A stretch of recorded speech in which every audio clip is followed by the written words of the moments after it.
আমার আমি আমার একটা চেষ্টা ছিল, সুযোগ ছিল যে আমি চেষ্টা করছিলাম বিগত প্রায় ১.৫ বছর ধরে প্রত্যেকদিন সকালে প্রায় ৫০টা আয়াতের মতো যে কোনো একদম সিরিয়াল ওয়াইজ আর কি অর্থসহ পড়ার যে চেষ্টাটা, তো সেটা প্রায় শেষের দিকেই ছিল।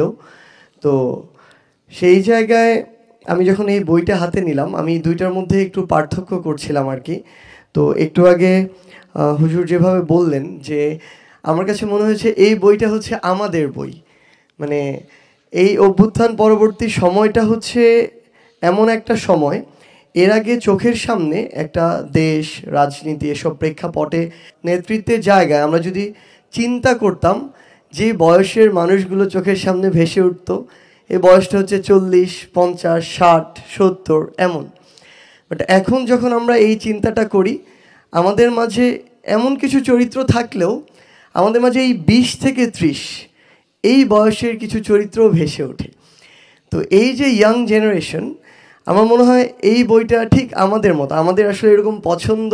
আমি একটু আগে দেখছিলাম যে সূরা বাকারা 286 আয়াত প্রায় পাড়া অতিক্রম করে চলে যায়, এখানে 6টা পেজে লেখা। আমি এই 6টা পেজ একবার পড়লাম বসে বসে। তো আমার কাছে মনে হয় যে একটা সামগ্রিক একটা সামারি আমার মাথায় এখন আছে, মূল মেসেজটা আমার মাথায় আছে। সো আমরা তো একটু ওই যে হুজুর মাত্র বললেন যে আমরা শর্টকাটে একটু অভ্যুত্থানে শর্টকাট ফলো করিনি, বাট এরকম বই পড়তে গেলে আমরা একটু শর্টকাটের দিকে যাই, একটু সামারি নেওয়ার ট্রাই করি। কিছুদিন আগে আমার একটা রাজনীতি রিলেটেড একটা বইয়ের পড়া দরকার ছিল, আবুল মনসুর আহমেদ আমার দেখা রাজনীতির 50 বছর। তো বই দেখি প্রায় 600 পেজের উপরে বই। পরে আগে ইউটিউবে সার্চ করলাম এটার উপরে কোনো রিভিউ ভিডিও আছে কিনা 10-15 মিনিটের। তো আগে সেটা দেখলাম। তো আমার কাছে মনে হয় যে আমরা মানে এই জেনারেশন যারা কিছুটা ভয় থাকে যে আমি ঠিকমতো কোরআন পড়তে পারি না, অর্থ প্রত্যেকটা লাইন বাই লাইন পড়া আমার জন্য টাফ। সো আমাদের জন্য অলরেডি একটা সামারি আমাদের হাতে চলে এসেছে। এবং আমার মনে হয় যে আমরা যারা এই তরুণ প্রজন্মের প্রতিনিধি, আমাদের প্রত্যেকের বুক সেলফে, মানে আমরা একটা জিনিস হয় কি, আমি আমার বুক সেলফে কখনো একদম সবার উপরে একটা জায়গায় কোরআনকে রাখি না। আমার হাতের কাছে একদম যে জায়গাটা, চেয়ারে বসলে যে জায়গায় হাত দিলে পাবো ওই জায়গায় রাখা, সেলফের মাঝামাঝি। আমি মনে করি যে এই এক নজরে কোরআন বইটা দেখে আমার জাস্ট 6 পেজ দেখেছি, সূরা বাকারার সামারি যেখানে দেয়া। তো এরকম একটা বই যেটা আমাদের সেলফের ঠিক আমাদের সবচেয়ে নাগালে থাকবে, এবং আমরা আমাদের আত্মিক প্রশান্তিরও একটা জায়গা আছে। মানে আমরা চারিদিকে এত জিনিস দিয়ে কন্টামিনেটেড সব কিছু, এবং আমরা সহনশীল তেমন হচ্ছি না বিভিন্ন মতের প্রতি আমরা দেখি।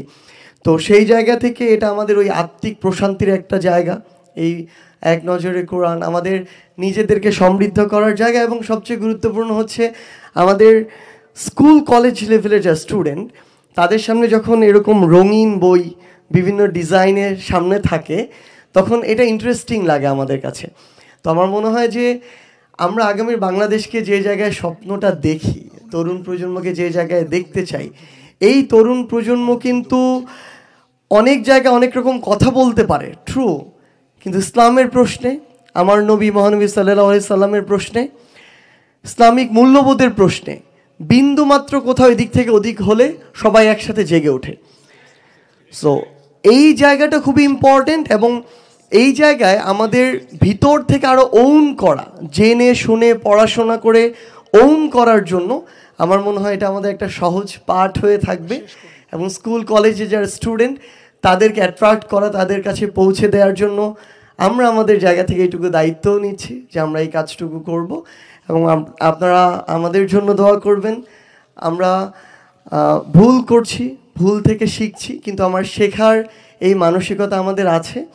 আমাদের জন্য দোয়া করবেন। আমরা বিশ্বাস করি খুব বেশি দিন নয়, হয়তো 1 থেকে 2 মাসের মধ্যেই এক নজরে কোরআন বাংলাদেশের প্রত্যেকটি ঘরে থাকবে।